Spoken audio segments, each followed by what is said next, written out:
Good morning. Good afternoon. What is it? It's 12:37. Good afternoon. I'm never going to get that right. Good afternoon. Welcome to episode 18 of Duval Rundown, presented by Injury Care Centers. My name is Gus Logue.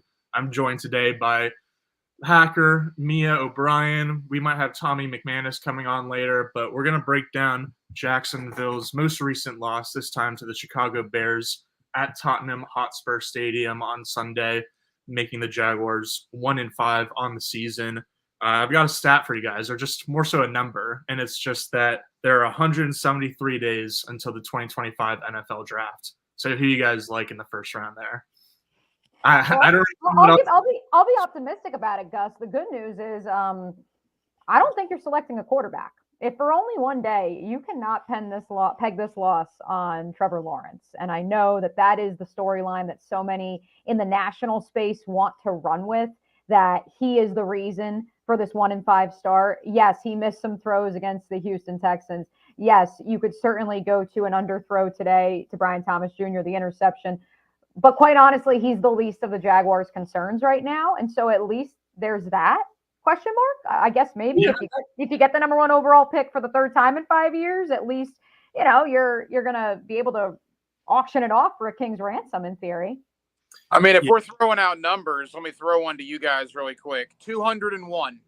That's the amount of games the Jaguars have played in the regular season since Shad Khan bought the team. 201. They've lost 140 of them. Their winning percentage is 31.4% in the time since Shad Khan bought the team beginning in 2012. Now, I don't think this is a Shad Khan issue necessarily, but when you come out in the Times Union yesterday with Demetrius Harvey and say that you have confidence in the direction of this team with Doug Peterson and with Trent Baalke, and then that happens today in London, which is your home away from home, Shad's already said one thing this year he probably regrets, right? Being the best team the Jaguars have ever assembled. I wonder if he said another thing that he probably regrets. Because, man, I'll tell you one thing. Wait till Green Bay comes in here in a couple of weeks and there's 40,000 Packer fans in that stadium. And then we'll see what Shad Khan thinks about the future of this team with Doug Peterson and Trent Baalke. This is disgusting today. I am interested in Shad Khan's reaction to the Jaguars being embarrassed in London specifically, because I agree with Mia's earlier point where it's not about the quarterback at all. I don't know how you watch this game or really any of Jacksonville's games this year and come away thinking that he's the clear-cut problem. But last week, we already saw one head coach fired this season in the NFL, Robert Saleh by the Jets. And I think part of the reason, or I know part of the reason because I heard it on some podcasts, is that the Jets owner was just flat out embarrassed by New York's loss to Minnesota overseas because, Woody Johnson or something like that, the Jets owner, just has a lot of business connections over there. And so obviously Shad Khan has plenty of business connections himself to London and even to the Bears.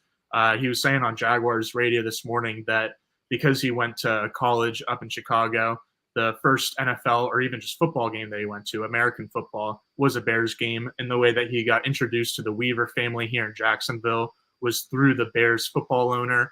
And so, yeah, I wouldn't be surprised. I'm sure Shad Khan is very embarrassed by this loss. And the question is whether it's going to be enough to make a big decision before the team returns from London. Because I've always said that even if it feels like a Billy Napier situation in Jacksonville, where it's just not an if, but a when situation. I've still always said that I think the Jags wouldn't fire anyone until they return from London. But now, based on the way today went, what do you think, Mia? Do you think we could see a decision sooner than later?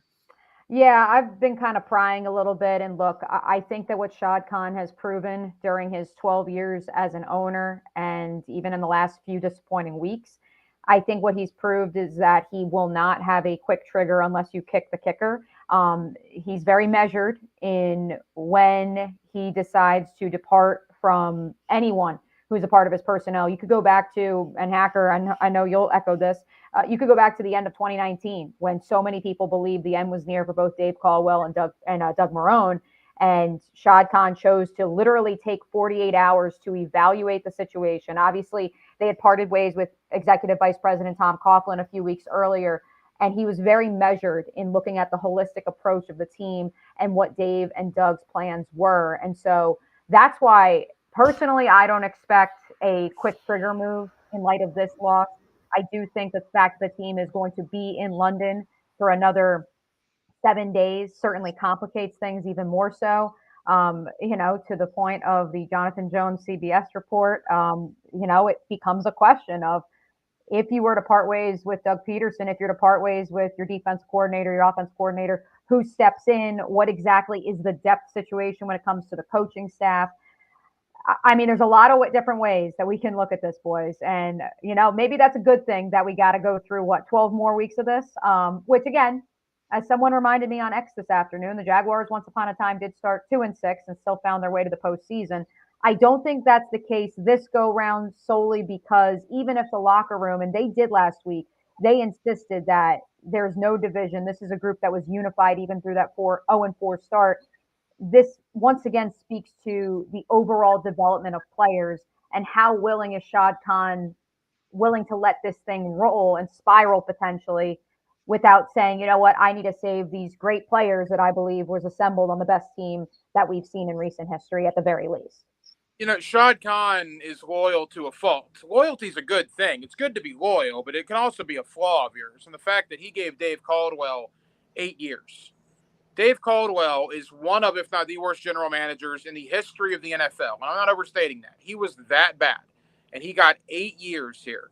So it's not going to be a quick thing. Plus, he just did that interview with Demetrius in the Times-Union. I mean, if he fires them a day after giving that interview, boy, that's going to be a really interesting look, right? Also, Hack, don't forget what we have coming up on Tuesday. The NFL owners will be voting on the brand new reimagined Everbank Stadium. So also throw that into this equation too. And look, you guys, we were all down there at training camp every day. Mia, you're in the locker room every day. I'm down there as much as I can. I think I try to have a good vibe of this team. Back in the day when they were going to be bad, I kind of knew they were going to be bad, right? Maybe I was wrong about 2017 because I didn't really see them going to the AFC Championship game. But by and large, I think I got a pretty good idea, at least how the team is going to look when the regular season gets here. I've never been more wrong about a team. I thought this was another 9-8, maybe 10-7 team. Even coming into today, I'm trying to keep the hope. You come back 3-4. Can you get to 9-8? That would require you going 8-4 before today. Can you get to a wild card? They're just not any good. They're just not any good. The team's bad. And again, me personally, I was wrong about this football team. And what sucks is we do have 11 more of these, right? I mean, you wait for the entire year, and we got to sit through 11 more of these. At Philadelphia, are you kidding me? Green Bay, Minnesota. ALC goes about to be slaughtered in a couple of these matchups coming up. This team's just awful. As Tom McManus joins us, and in case you are just turning on your YouTube, you're firing up Facebook or X, welcome into Duval Rundown, the instant reaction show. Gus Logue, myself, Mia O'Brien, Ryan the Hacker Green, and now Tommy McManus, former Jaguars linebacker, joining us. Tommy, we kind of got through our initial thoughts through the three of us. Before we dive into what exactly went down here today, let's get your initial reaction to this 35-16 loss. Well, whoever said this is the best team ever assembled needs to be fired, like right now, like literally, like just fire whoever that. That's Trent. It's got to be Trent. What if it's the owner? What if it's the owner, Tommy? He doesn't know football well enough to say that. Somebody had to tell him that. He's been around, but he doesn't know the game like that you would think. I don't think anyway. But man, what an embarrassment. Nobody's happy in my house. We had the father-in-law, cooked up French toast and bacon, had some eggs, ready to rock and roll, and just an embarrassing performance. Once again, our defense is a sieve. I don't get it. And I'm with you, Hack, because I felt like this team was going to be tough. I thought they were going to be physical. I thought they were going to have the horses up front. I thought they were, this was going to be a really strong, competitive year. And I thought that because camp looked good. And the year before, I didn't like camp that much because they barely hit. But this camp, it was a physical camp. There was a lot on them.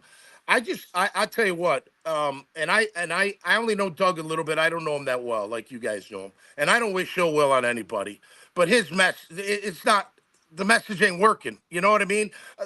Darby, 3 calls, right, on defense. So granted, tic-tac, in my opinion, but regardless, why do you keep him in there?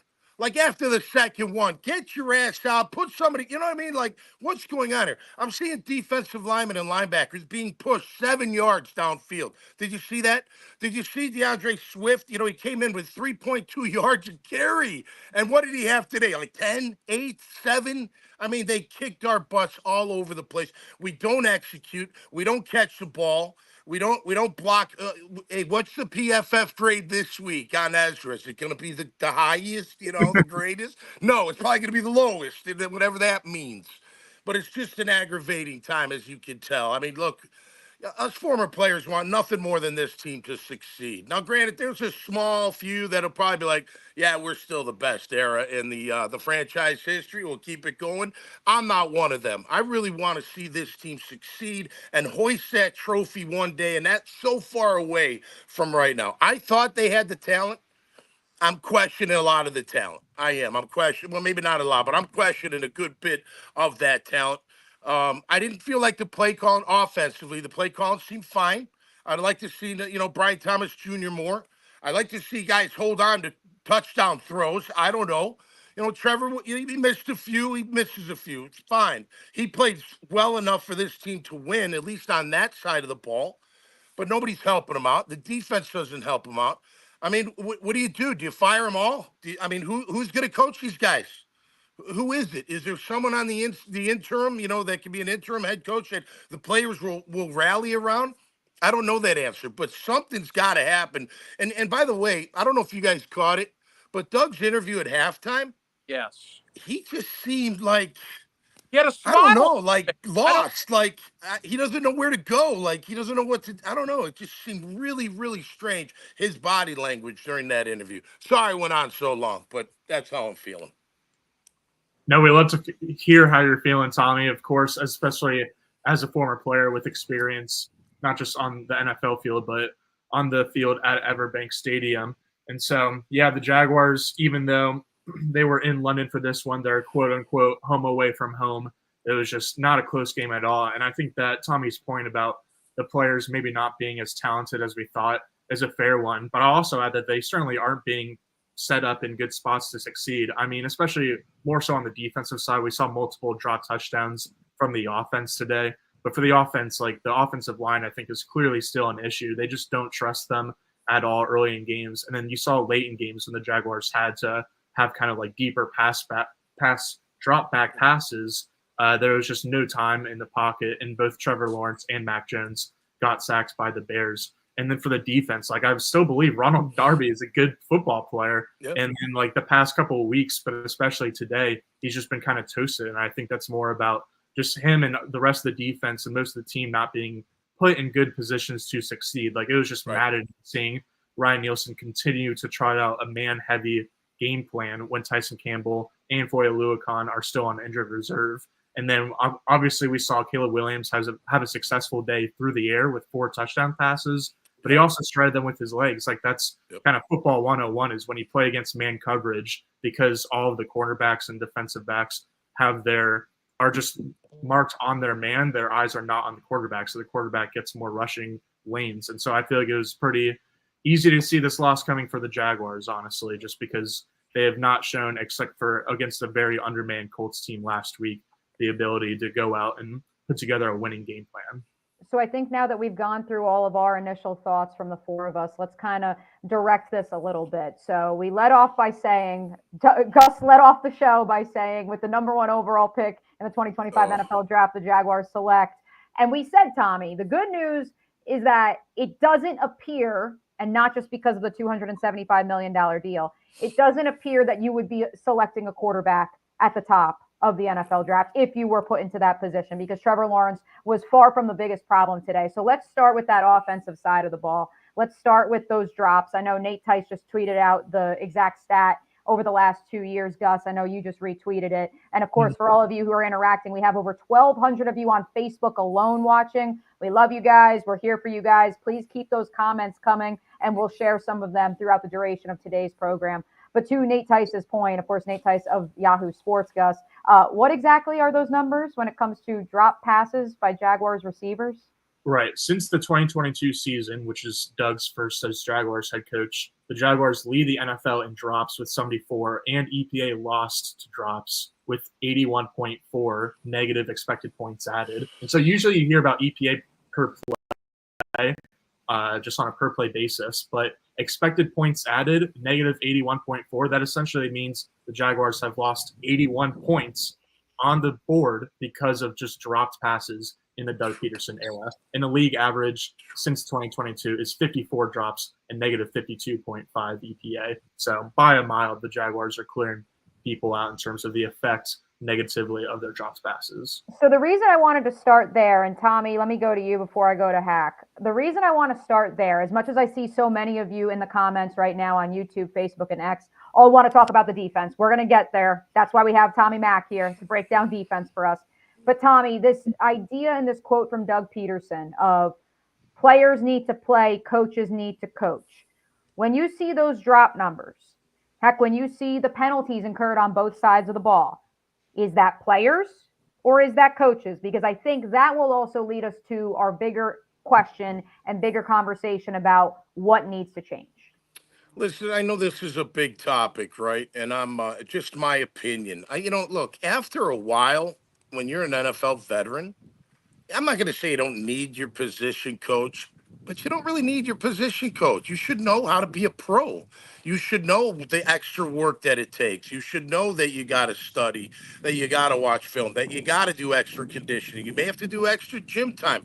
You maybe go out to the jug machine. You may go ask the backup QB to play catch. I don't know. You have to do these things. So when I see drop balls, we'll take drop balls. Penalties we can have a debate about, because sometimes you're sitting there going, how do they not know that?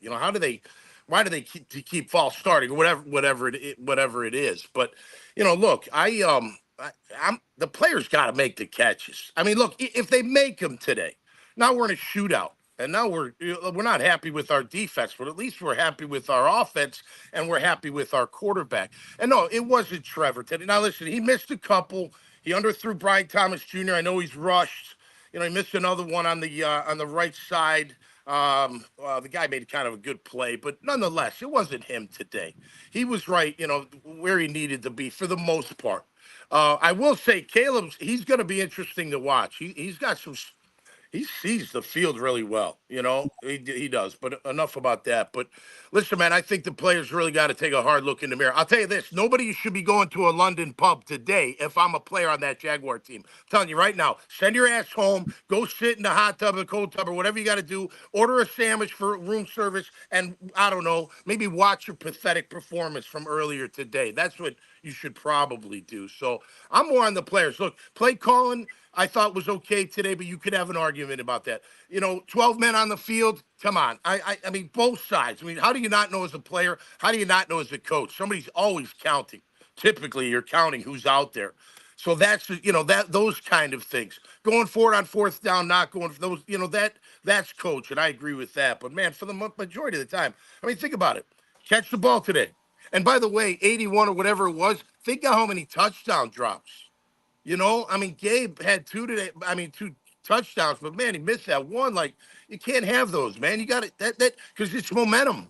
It matters. It matters. It's 7-7 instead of 7-3, right? Who knows what can happen after that? But offensively, man, I'm just looking at the players. You guys, and as far as up front, I mean, what now you're telling me, here we go again. You know what I mean? Well, no, we had it. The five are together. They're all together, man. It takes time to play together. It wasn't all terrible. Again, if you executed on the receiving end of the ball on some of those throws, maybe we're talking a little bit different. But I don't know, man. I think the players are 1-5. The whole team is. But that's your record as a player, and it does not feel good. And you got to do everything in your power under the sun for individually for the team to turn this thing around. And if you don't do that, if you're not committed like that, it's not going to happen. What's interesting is the offensive play calling. I didn't have a big problem with in the second half because they had to throw the ball downfield because they were getting crushed. You go out and have a 10-play drive, get a field goal because Gabe Davis dropped the touchdown in the opening drive. And then you have a quarterback making $275 million, and you just decide for the next 3 offensive series to not let him throw the ball. right? I mean, you're doing 1 yard down and outs and quick screens. I mean, let Trevor Lawrence throw the football. Who's calling plays? Is it Press Taylor or is it Doug Peterson? At this point, I don't care. It's Doug Peterson's fault. He's the head coach. The buck stops with him. He's the one that's going to get fired, and Press Taylor is going to lose his job as a result. So it doesn't even matter what we think of Press Taylor anymore because Doug's going to cost both of them their jobs. As far as the defense goes, luckily for Eric Armstead, he's not a bad guy. Hugh Douglas came here and he was a bad guy. Yeah. Right? Terry Ford came here and he was a bad guy. So Eric Armstead at least isn't a bad guy. Having said that, 6 games in, Eric Armstead's on a very short list of guys getting paid unbelievable amount of money as a free agent that has literally done nothing in a Jaguar uniform. What are they paying Armstead? Like 17, 18 million a year? He's getting $17 million a year. And what has he done? Nothing. Darby, a couple of holding penalties. Mitch Morse, I don't think, played very well. Gabe Davis had the drop. What a terrible free agent class this has been. And I got to go quick here because I'm getting texts from Campo left and right. We got the 5th quarter coming up at 2:30, and I can assure you the head coach, Dave Campo, and the Pro Bowler are going to have a lot to get off their chest. At 1-5, I mean, we are in football hell in Northeast Florida. The Seminoles are 1-5. The Gators are 3-3. They want to fire Napier. All the fans do. And now Doug Peterson. I mean, where do we go from here if you're a Florida State of Florida or a Jaguar fan? And it's early October. I can't ever remember all 3 being this awful this early in the year. And it's good times for us on 1010XL because people were pissed off. So we're going to have a lot of fun breaking it down and trying to solve the problems. But good grief, man. There's a lot of them to go around with all 3 teams. Make sure to tune into 5th quarter coming up soon on 10:10 a.m. and 92.5 FM with Hacker, Coach Campo, and Leon Searcy. You guys are doing that one live, right? At Island Wing Girl, or is that next week? No, we're in studio today. Thank goodness, because I on remote. I don't know what the situation would be, but we're going to be at Island Girl Cigar Bar after they lose to Green Bay in 2 weeks. So great. There it is. Bay fans in the stands coming out and join us, so we can commiserate being 1-7 at that point. Mm-hmm. Mia, the thing that stands out to me from our conversation today is just that there's so many different problems. It's not like, even though if I said I think offensive line is the biggest issue for the offense, like we've talked about the offensive line. Trevor didn't have a perfect game. Obviously, we talked about the drops. We talked about penalties. Hacker brought up the poor free agency class. And like, so even though that Tommy is certainly right in that the players could be doing more and need to just get right, basically. And it's the players certainly aren't blameless because there's just so many different issues in so many different areas. That brings me back to coaching and makes me think it's like more of an overall issue coming from the top rather than like, oh, us just coming onto this post-game show week after week talking about how the offensive tackles can't hold up in pass protection and that's it. And that's why I wanted to start with Tommy as we kind of dive a little bit deeper and focus this conversation, Gus, because he is the former player on this show. And I think he could speak to that idea of, is this a matter of execution and players, or is this a matter of coaches not having players ready to go? I think to Tommy's point, on the offensive side of the ball, when it comes to those drops, that's on the player. That is 100% on the player. But on the defensive side, when those penalties creep up, which really has not been a problem through 4 weeks, 5 weeks of the NFL season, I'm wondering if that's coaching.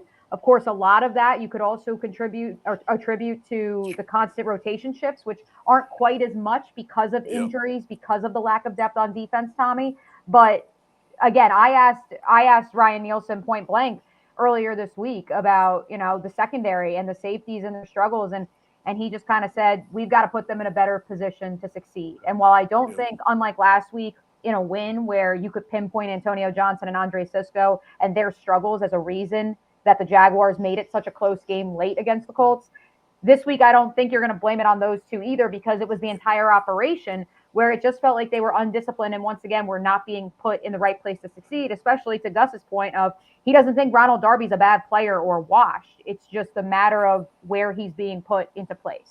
Well, that's a great point. I mean, look, Ronald Darby's known for what? Press coverage, man-to-man, get up in their face. I see him off coverage a little bit too much. You know, you got to mix it up. I get that, but maybe that's not his game. I mean, look, Caleb Williams, now he escaped a few times, but he had a lot of time to throw. And you go back to the last 4 quarterbacks that have torn us apart, they have clean pockets. We know how it works. I mean, look, when our guy has a clean pocket, he performs better too. I mean, that's just the way that it goes. I will say Lloyd's lost in coverage. He's good against the run. He's physical. He's a hammer. But he's lost in coverage. I don't sometimes think he knows what he's doing. I got to watch the tape, but I normally do it early Monday morning, which I'll probably do again. The Savage and Lloyd, like say they both had the hook responsibility. Hook is just right behind you per se, right? They Yeah. were crossing. Did you notice that? I don't know if they were trying to if that was going to screw up Caleb Williams. He's a young guy, but they were, instead of just dropping into their zones, they were switching. And all Caleb had to do was hit the receiver because the guy that, you're switching, you're too far away. You can't get over there in time. He makes a pitch and catch. So those kind of things, I'm wondering, what the hell what kind of defense are we talking here? Coverage, look, I mean, you got to know your coverages. I mean, you do. You do have to know everything. It is the coach's job, the defensive coordinator's job, to put you in the right defense, right? The right blitz call, the right coverage, the right front, whatever that may be. And then you got to go out there and doing it. But I'll even go back to Darby. After that second one, I would have said, come here, just go sit down for a minute. Relax. You know what I mean? Maybe I'm punishing you. Maybe I'm not, but I'm sick and tired of this. You're killing. It's third down. We should be off the field twice now, and then a third time. It's just, I don't know. Those things kind of snowball. So I'd blame the coach there. But, I mean, I don't know. The truth is somewhere in the middle, right? It's somewhere in the middle. It's the coach's fault. It's the player's fault. It's the owner's fault. It's the general manager's fault. You're 1-5. You're one of the worst teams in the National Football League. Congratulations. How embarrassing is that? And none of us, including you guys, thought that we'd be here after 6 games. I mean, not even close. I didn't think we'd be 5-1. You know what I mean? But I thought we'd be at least around 500 with, a chance to make a run or make a move. But I don't know. And so, They're looking up. Tommy, that leads to the obvious question of now we've gone through, and I think I'm safe in saying this, the self-inflicted wounds on the offensive side of the ball, Yeah. that's on the players. On the defensive side of the ball, that's on coaching. You tell us what needs to change then between last week and this week, or this week and next week. That's a great question. I don't know if I'm ready to fire Doug, but that would be the first thing to happen. And it sucks, because you don't want to see a guy lose his job. I don't want to see the Jags have to fire a coach. They got to start over again, right? Maybe the guy that replaces him is, interim. That he turns out to be great, and ends up being your guy. But a lot of times that doesn't happen. So you got to kind of start over again. Another coach for your young QB. You know what I mean? Like, it's just a mess. It's just, so I'm not ready there yet. I mean, what are you going to do with Ryan Nielsen? You're going to fire him? You're going to bench? What are you going to do?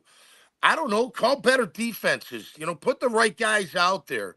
I'll tell you this, Ventrell Miller should never leave the field. I noticed in dime, Lloyd was out there, and they were putting him up on the line. I thought maybe he'd rush, but they drop. That guy, I'm telling you, they're going to keep targeting him in coverage. They are. Mhm. Muma as well. We need a Lewican back, and I think Ventrell Miller's a heck of a ball player. And I'd find something else for Lloyd to do. Run downs, short yardage, maybe rush the passer on third. They did have him lined on that outside backer. Did you see that he dropped? But they had him lined up, and it looked like almost like a 3-4 package. And he Right. was on the outside late in the game. But, I don't know. I think you got to start replacing your starters, Mia. I do. I think you got to take a hard look and say, you know what? You're just not getting it done. I'm going to sit you, and we're going with this guy, whoever that may be. But you're going to have to. I don't know. I saw you go watch too many guys being pushed back today on defense. I mean, down the field, bullied out of the way. That's attitude. They're not that much bigger than you. They're big. They're a big offensive line, but they're not. Compared to the size of our D line, there's no major difference. You got to stay low. I wonder about the conditioning. Do you guys stick around for practice and watch them condition after practice at all? Do you know if Doug conditions them at all? You know what I mean? Yeah, Because sometimes I feel like they're the defense. Granted, you're out there, you get tired, but is that why they rotate so much?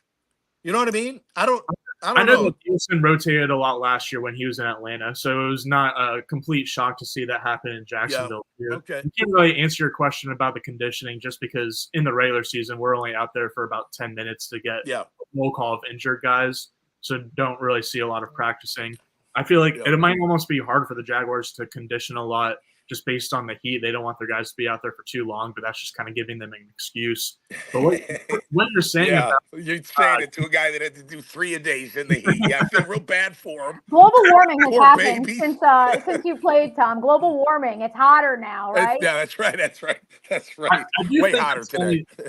I think Tommy's onto something with the conditioning, but then especially the attitude too. That's the thing that I'll be looking for in these next 1 or 2 weeks before Jacksonville's bye week, because I think we all agree that obviously the general solution is to let go of the coaching staff and possibly more than that. But since that isn't going to happen in the next few days, or at least we would be surprised if it did, I think the thing that you have to look for to change this team just from this Sunday to next Sunday is their attitude. And whether that's taking them out on a field trip to London because they did kind of get right in London last year, or I don't know what it is to give the motivation needed to the team. Because, I mean, I'm no coach. I'm no Tom Coughlin. Like, I don't know what his secret is or what the secret is to getting guys to play for each other and play for their head coach and play for the team name that they're wearing on their uniform. But I feel like that's the biggest thing that needs to happen just in these next 6 or 7 days for the Jaguars to have a chance to be able to slow down the Patriots and not allow a Drake May breakout game.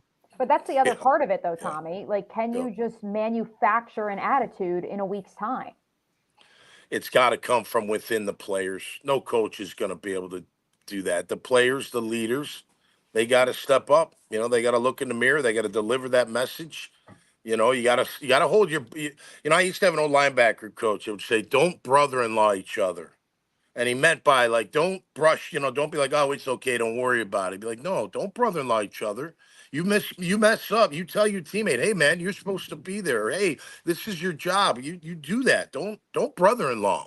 And he also would say, don't leave yourself a trap door. You know, where you can just jump in it and the chute comes out and you're free and clear and you don't have to deal with any negative critique of your game type thing. You got to stand there and take your medicine, is what he was saying, and that's what it's going to take. I mean, that's one thing. Look, you put it all out there on the line, as a head coach. You got to with your message.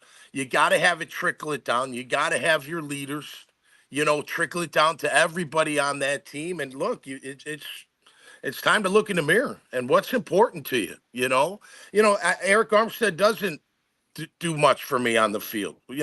I don't listen to his podcast, but can you wait till after the year? I'm not saying that's a big distraction, but why do you need that? Why do you need that? Your job is a professional football player.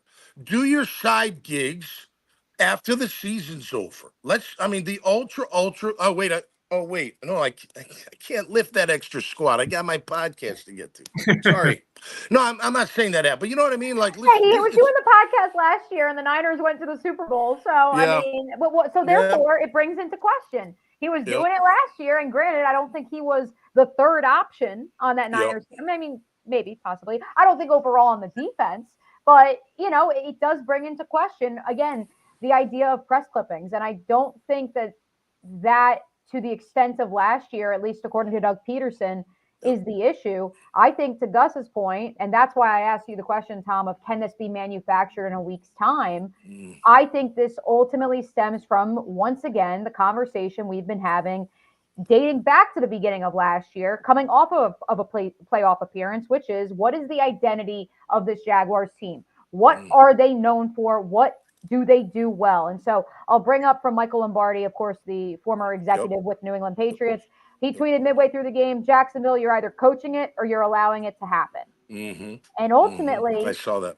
That speaks to culture. And absolutely, that is where, again, I just wonder if off of the proxy of a magical 6-1 finish to the 2022 season, there was a belief that everything was fine and good and things didn't have to be fine-tuned. Comparatively, dare I say it again, I will compare the Jaguar situation to the Detroit Lions, who also had a 3-win campaign in 2021, who then had a 7-win campaign the following season, but did not, or no, they did win, I think, 9 games, but they missed the playoffs. Yeah, they won 9 games, but they missed the playoffs. They beat the Packers on the final day of the regular season. And perhaps that was that little bit of taste in their mouth of we are not there yet that forced them to continue to evaluate the entire operation. And now you look at what they're doing. And, I mean, if I could give you one more analogy, and Tom, I'm sure you could speak to this as well in the football profession as well as the business world. Like, I unfortunately, with my job at 1010XL, do a very poor job of still giving local news its credit ever since I've left local news. But I do stress to a lot of young students who I talk to that if you can prove that you love sports media in local news, if you can prove that you will go out and you will shoot high school football, you will shoot a press conference with a tripod, you will shoot a package about a little league baseball team with the same care as you do covering the Jags, that's building a foundation. Yep. And I question if that foundation was actually built now, because when adversity strikes, that's when it ultimately is questioned. Yeah, I tell you, that's a great point. And look, like Lombardi said, you're either allowing it to happen. That's all culture. And I, Doug's, that's why I said it earlier, Doug at halftime, he didn't look good. Now, granted, he's not happy, but he just looked like, at that point, it's a I don't know what two-possession game. It almost feels like I don't know what to do. That's what his whole body language looked like to me. And I don't know, his whole look. I know how he is in the press, in front of the press, right? He doesn't throw his guys under the bus. And I don't want him to. But do you hold him accountable inside the building when the door's shut? You know what I mean? In the film room. Or is it, hey, we got to clean it up, guys? Hey, we got to clean it up, guys. Hey, we got to clean it up, guys. It's like a parent that threatens a spanking, but then never does the spanking. The child's like, whatever, yell at me all you want. You don't scare me one iota, and I'm going to keep doing whatever I feel like doing. It feels like that. Now, you can win with that kind of philosophy and that kind of coaching, but you got to have the players, the self-starters, the true professionals, like I said earlier, that don't necessarily need a coach hovering over them because they're going to take care of business every single day because that's what they do. But you got to have a group, a gaggle of those kind of guys in the locker room that can be self-starters, that will be held accountable. I mean, look, you got to critique your own play harder than any coach does. You really do. And you should know when you walk into that meeting room on Monday and you got to watch the tape, you already know your bad plays. You already know them because you've already been through them. You've already either through your mind or you've already watched the tape or whatever the case may be, because it stings like that. You know it's coming and you know the critique's coming. And then you go out there and do what? You got to better that. You got to fix that, right? I can't miss that tackle. I can't miss that read. I can't jump up when there's play action because the tight end's behind me before I know it. Those types of things. You know what I mean? So that's got to come from within. You can't manufacture it, but it's got to come from within those veterans that are going to lead the way. And hopefully the young guys can follow up. Gus, I do want to not only encourage our listeners to continue to comment, but let you know that Doug Peterson is at the podium right now. Don't flip over. We'll let you know what's being said. I'm not sure if you had this pulled up, but Michael Duraco just tweeted, of course, our friend with ESPN, that Doug was asked during the post-game news conference if he feels he still has the full backing of owner Shad Khan. And he said, I do. I was just with him, and I do. Okay. There you go. I wanted to bring up another Peterson quote from a while ago to go back to your point about identity, Mia, because that was something that Trent Baalke talked about in off-season interviews and pressers, was just the lack of identity for this team and trying to build one in the off-season. And Peterson had a quote in the off-season when he was asked what the team's identity is. And he said, Ryan Nielsen has said, and I agree, you want to be attack style, you want to be aggressive, we want to be physical, right? We want to be smart. We want to be a well-conditioned football team. Those are all part of our identity. So that just seems like a total non-answer to me, where he, first of all, he just stole the philosophy from his newly hired defensive coordinator, with whom he's never worked before, has any prior experience. And then he just adds on that we want to be smart and well-conditioned. Like, there is no identity, and I don't know what Peterson and his staff have tried to make it to be, and if it just hasn't worked, or if there wasn't even an initiation at all for that. But I think that's just one of the factors in this, is that there's no identity of who are we Yep. built on, how do we win, because obviously they don't know how to win right now.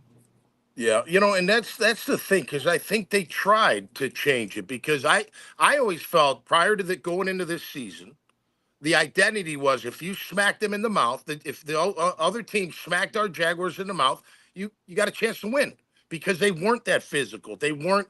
They got bullied a lot the past 22 and 23. When those physical teams came in and wanted to run the ball and pound the ball, they did just that. They did it today a little bit. Chicago bullied them a little bit. So I thought, though, with the way training camp was run, that's why I was like, okay, they're getting physical, right? They're gonna, because it's like we're all creatures of habit. You get in the habit of hitting, of pounding, of that physicality. It comes second nature, during game time. You know what I mean? So that the identity the identity right now is you stink. I mean, you're just terrible as a football team. Doesn't mean you have all terrible players. You got plenty of good players in that locker room that need to come together and figure this out and start your identity. And what is that? Being more physical, being more prepared, being more conditioned. I mean, that's got to be the attitude for this team moving forward, or it's going to get even worse. And then you know what happens when it gets worse? There'll be infighting. There'll be guys trying to protect their ass, for their job. That goes from the GM all the way down. You know what I mean? It'll get ugly, and we don't want that to happen. So, I don't know. What are the stats coming out of a 1-5 hole? Huh? Like 2%? I don't know, but I you don't got to think figure it out. look it up. Yeah, right. You got to figure it out, though. I think Yeah. Doug noted, it must have been when they were 0-3, I want to say, that I asked him about could he draw on any previous experience? And he said that his first year as the OC with the Chiefs, they won their opener and then they lost the next 5. So Doug has been here where it's, a 1-5 situation before. And that team went on to win, I think it was 8 straight, and made the postseason. And so perhaps that's the argument, is maybe this isn't uncharted territory. Like I said at the top of the show, I've had more than one person in my mentions noting that this same group of players was 2-6 once upon a time, and they turned that around. Granted, that was in large part thanks to a collapse by the Tennessee Titans and 2 other teams in their division picking in the top 4 of the upcoming NFL draft. Again, I just think that so much of this comes back to the overall big picture of where does the buck stop? What is the identity? And that's where I can't help but feel like it's a Band-Aid on a bullet hole. And that's not to say they can't turn this thing around and win some football games, but ultimately we're the same problems, or rather different problems that are caused by the same underlying issue of accountability, or whether it's the identity and where do you rest your hat, like whatever it is. Like, that's where I can't help but feel like ultimately you're looking at regression for the entire operation and for individual players. And if that's the case, that's where, as the owner, perhaps you need to step in and say, I need to prevent this from getting worse than it already is. Yeah. That's what that point I was going to make after Tommy spoke, was just that obviously you don't want infighting and all those relationships and stuff to be broken within the locker room. Even on the playing field, too, you don't want bad habits to be formed. That's something that we saw with Carson Wentz, especially during Peterson and Taylor's tenure in Philadelphia. And we kind of saw that a little bit this season, like especially with Trevor Lawrence, the way that he kind of dipped out of the pocket early by spinning to his left. Like, that's just a straight up sign of a bad habit being formed under this coaching staff. And so I think that's a fair point where, like, even though Mia said earlier a change probably won't come unless the coach kicks the kicker, I think that's totally fair. And because Khan and ownership have showed that they're going to be patient throughout and in the middle of seasons. But I got to show this comment, by the way, Gus. I have to show this comment, Tommy. I'm not sure if you could see it. From I Am Preacher Man, we let senior citizen Mercedes Lewis get a first down today. And I know, thank you to all 1,800 plus of you that are tuned in right now across all our platforms. Do certainly want to get into some numbers and kind of where do they go from here. But yes, maybe that's a good place to start, Tommy. Mercedes Lewis is getting a first down today. How does the Jaguars defense improve next week? 19 years. Unbelievable. I was sad when we let him go. We should have never let him go. He was great. Listen, I'll go back to what I said earlier. I think you got to start looking at sitting guys down And you got to have an owner that understands, and the GM, that there's no politics here. I don't care where he was drafted. I don't care how much money we're paying him. I gotta sit some guys down. They're not playing well enough, whoever that may be, right? I would probably look at Hamilton a little bit. He seemed to get pushed around a little bit today. I think Lloyd needs to be used differently. I don't know if I'm sitting him down, but he can't be your guy in coverage. I would stop that. I would probably try my young corners who are hungry. Let's see what they can do. And I said this on Friday on my podcast. Like I got to go look at the tape. But it's Ryan Nielsen. All we heard about him coming in this year was press, aggressive, attacking, but he's not doing that. It doesn't seem all the time. Like, go back to what got you here. Go back to what got you to be a sought after defensive coordinator. And if you don't have the guys, well, then switch the guys. You know what I mean? Like Right. Darby. Like Darby's you got some political with him because he's a free agent. You paid him some money. You said he's perfect for your defense because he's a press guy. He plays man. That type of thing. But sometimes you got to put that ego aside. Be like, listen, you're active. I'm not saying like bench him and not play him, but take away his starting job. See how much that means to some of these players. Cam Newton, he's not totally the problem, but he didn't have a very good day. Anton didn't have. I don't think any of them really had a very good day. Do you want to shake that up? Maybe. I don't know. I don't know if I don't. I don't think Walker Little's the answer either. So I don't know what you do there. Do you give Foster a shot? The rookie out of Mizzou. I don't think he's ready, but you've put yourself in this situation. So do you want to put Cooper Hodges in there? Like, you need to figure out something because some guys aren't getting the job done. And if they're not getting it done, then you need to replace them. Now, interesting on the secondary next week, we get Gibson back, I think. Is that correct? Yes, Correct. that's correct. Had a great year with the 49ers a year ago. We know him well here, of course. Is he a veteran that can help change some attitudes and get things together? Can he, replace Antonio Johnson, who I like? I just don't think he's playing as good as he has got to play. Cisco had a better day today, a little bit. He made some plays. I thought that pick was a very good play. By the way, his hip turn on that was unbelievable. I don't know if you saw that, how he went from one and then back to the other way, just totally, really fluid and Caleb great play. Touchdown. That was great. What's that? Caleb thought he had a walking touchdown there. If he didn't underthrow it, or if he overthrew, threw it out there, he might have had a touchdown. But who cares, man? It was a great play by Cisco, and he had a couple hits. But he's got to be more consistent too. Komet ran over him. It happens. He's a big boy. I know his dad is Komet's dad, and I are high school buddies. Oh yeah, we were texting throughout the game. Yeah, he went to a different high school. His dad was a total animal, like 6'5", 280 in high school, and like no fat. Every college wanted him.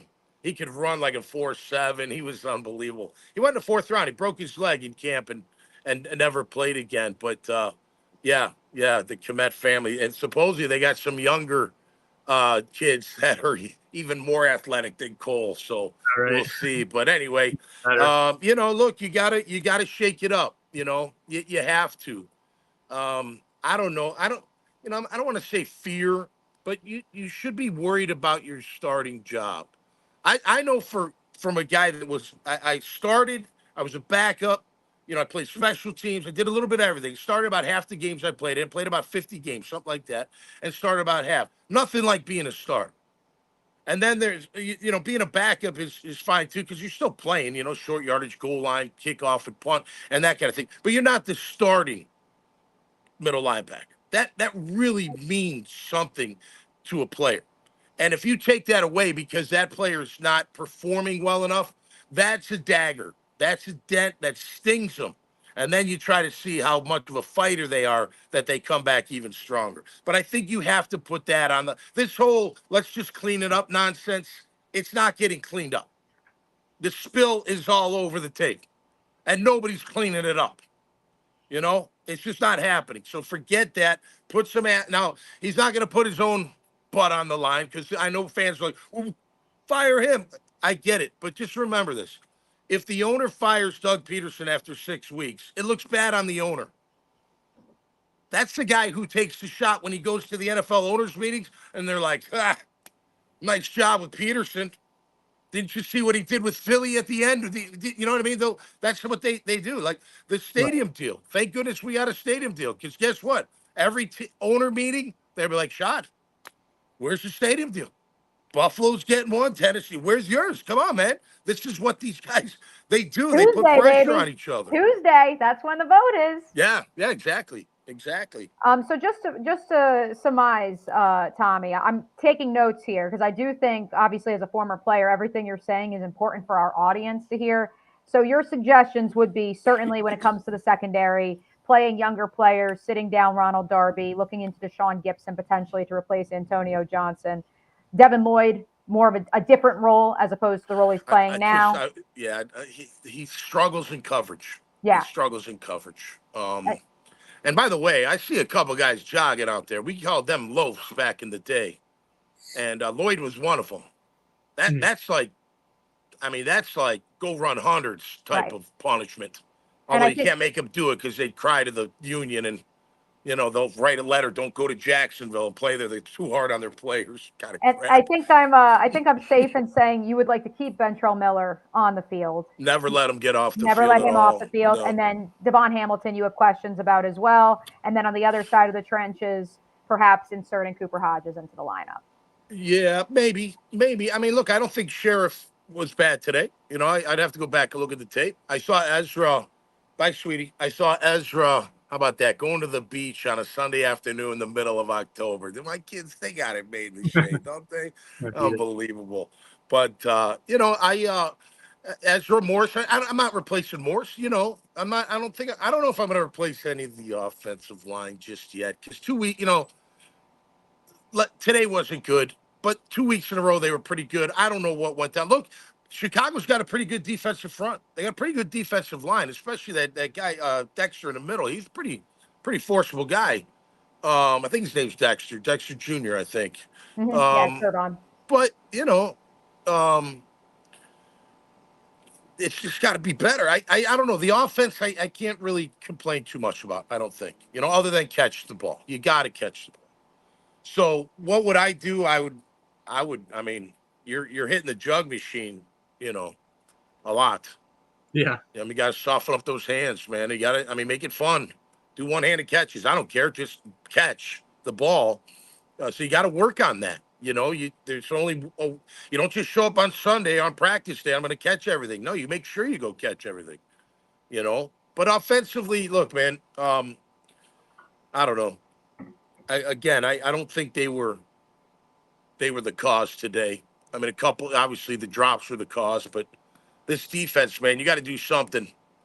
And if I'm Doug, I don't know. I got to sit with Ryan and just be like, Ryan, both our asses are on the line. Because if I get fired, you're probably done here too, For You sure. don't want to go through that. Let's figure this thing out, man. Let's try to come together and work on something.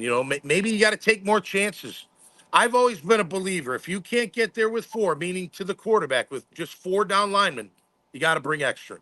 I know it's a risk reward. It can get really risky, but you got to make sure you got guys that can get there, that they time it right, they hit the blitz at the right time, and execute the right way, and maybe that can spark. Just get more aggressive. It's kind of like when offense goes up tempo. It changes things, right? Everything's moving fast.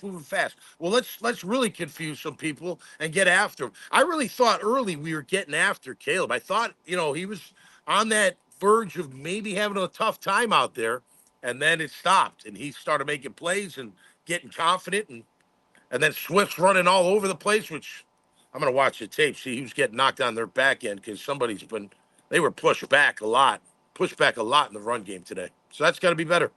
Yeah, I totally agree. They could have switched it up and thrown more blitzes their way because I know that Nielsen likes to play shell coverage with at least one, if not 2 guys, usually 2 guys back playing just too high a safety defense to prevent explosive plays. But then they were still allowing explosive plays because Caleb Williams was able to just chew up a bunch of yardage on the ground. And so I feel like that was something that Mike Caldwell did pretty well last year, was being able to really just not let anything easy to rookie quarterbacks or just bad quarterbacks. And so now it's been tough to see a rookie in Caleb Williams, even though he's the first overall pick and has certainly improved throughout the season, like I feel like the Jaguars could have gotten him a little bit more uncomfortable throughout this game, because the first two, as Tommy was saying, the Jags were successful in rushing the passer at first, but I feel like they were getting home on a few 4-man rushes, and then they were just relying on that to continue the rest of the game, and it didn't. And maybe part of that goes back to the conditioning, or even just like the lack of depth on the defense and all of the switching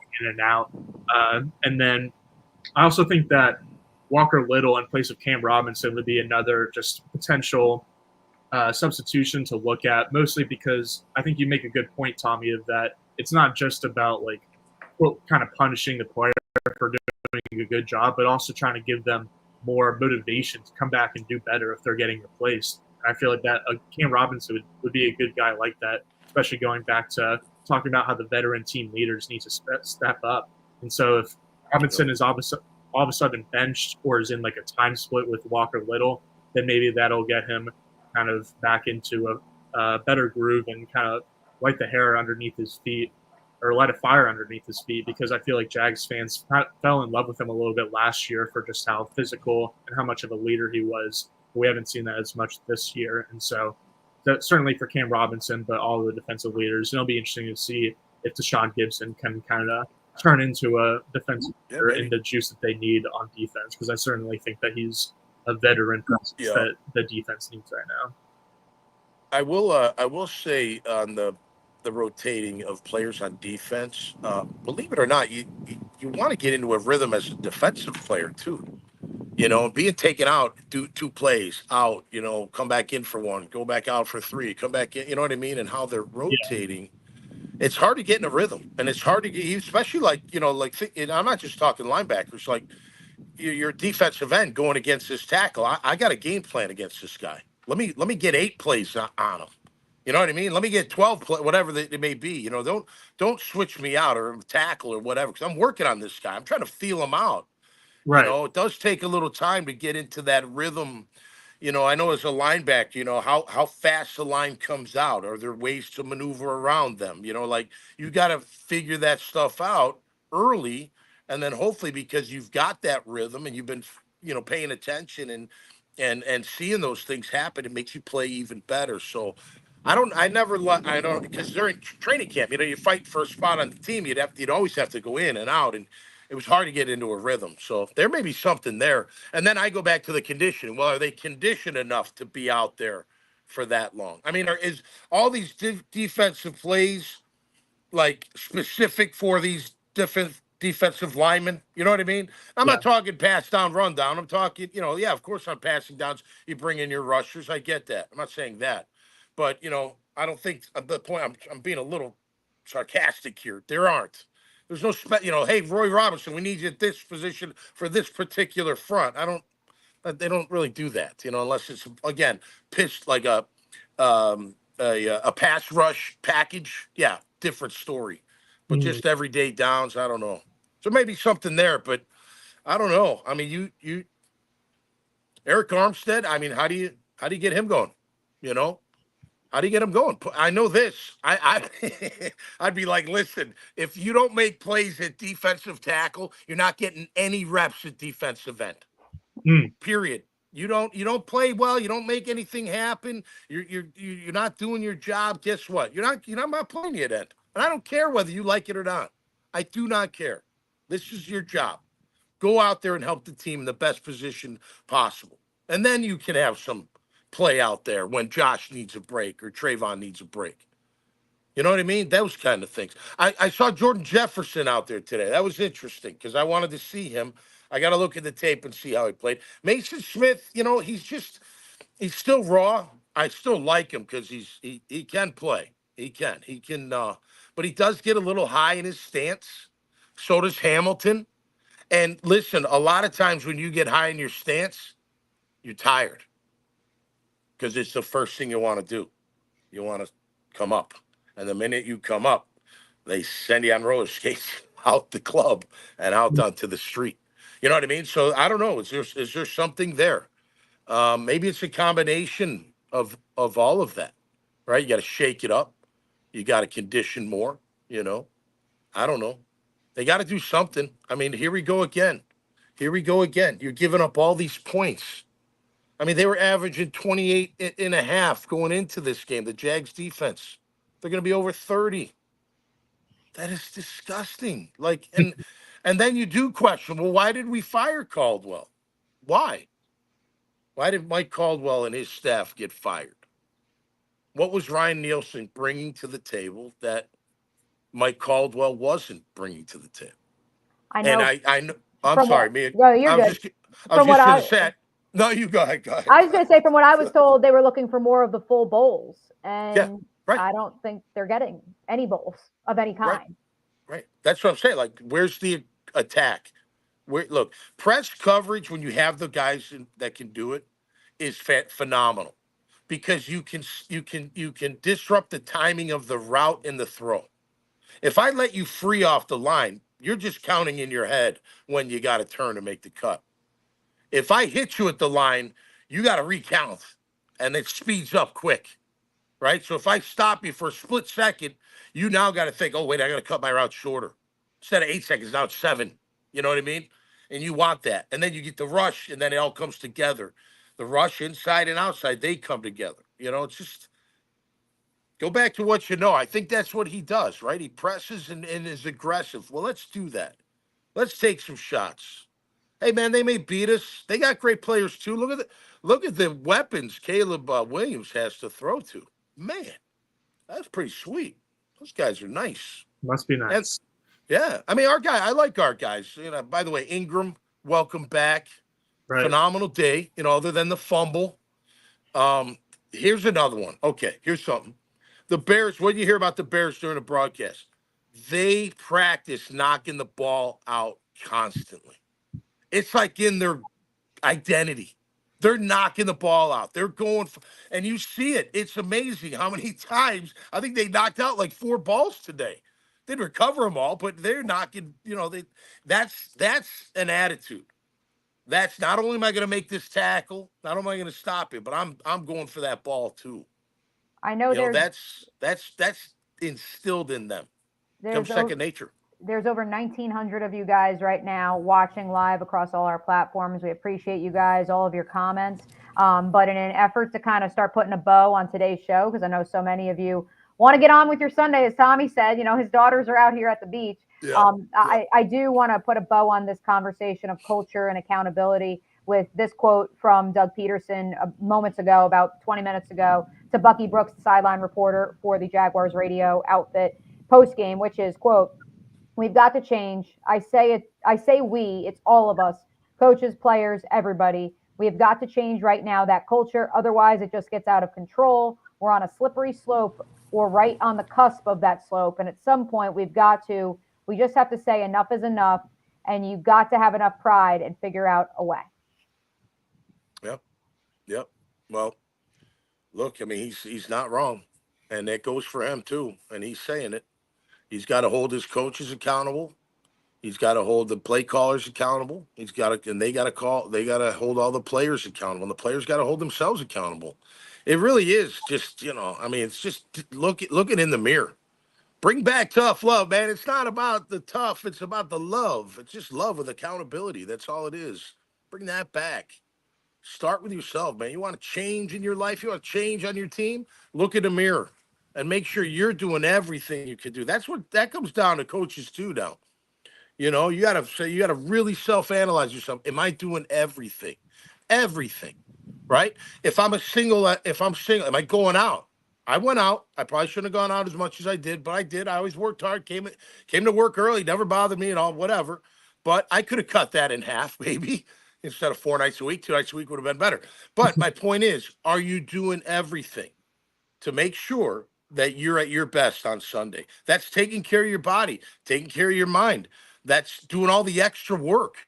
You know, people think you go to practice and you work out there. Well, guess what? A lot of guys, when they're done, you're going to yoga. You're going to, martial arts. You're going to, get a deep tissue massage. You're getting the back cracked, the chiropractor. You're doing all this stuff. You're sitting in the cold tub. You're taking care of your body. You're eating right. You're drinking enough fluids. You're getting enough rest. You're studying. You're watching tape. You're conditioning. I mean, Look, I think sometimes as we fans, myself included, you look at it more like an entertainment job, and it is, right? Like they're actors and actresses, like, oh, and it is an entertainment type thing, right? But when you're in it, it's got to be your life. Like you're preparing for a role, you got to live it, right? Go. All the great actors do it, right? You got to live it. It's the same thing with you. You got to live. You want that, turn that around. Doug included what he just said. You want to do that? Well, then you got to live it, man. Every ounce of your energy, every bit. You still got to manage your family. I'm not saying that. You still got to love your wife and your significant other and your kids and do all that stuff. But it's got to be known inside the home that number one during these 10 months is the NFL and my job. And I've got to do everything I can to be at my best. Or guess what? Coach is going to replace me. And then starting job's over, and then maybe my career's over, and then there's no more football. And that's how fast it can happen. So you got to be ingrained, the whole thing. You got to, your whole life. That's what he's talking about. That pride. Like, hey, man, put everything else in your life out of the way.